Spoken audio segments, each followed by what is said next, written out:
Terkuak jati diri Kapolda saksi di MK, kini dijegal Kapolri, tak ada izin. Setelah sempat menjadi polemik, akhirnya jati diri Kapolda yang menjadi saksi di MK terkuak sudah.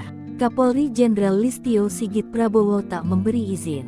Kabar terbaru ini disampaikan Deputi Hukum Tim Pemenangan Nasional TPN Ganjar Mahfud, Todung Mulya Lubis. Dilansir Kompas.com. Todung mengatakan Kapolda yang hendak dihadirkan di sidang MK tidak memperoleh izin dari Kapolri Jenderal Listio Sigit Prabowo.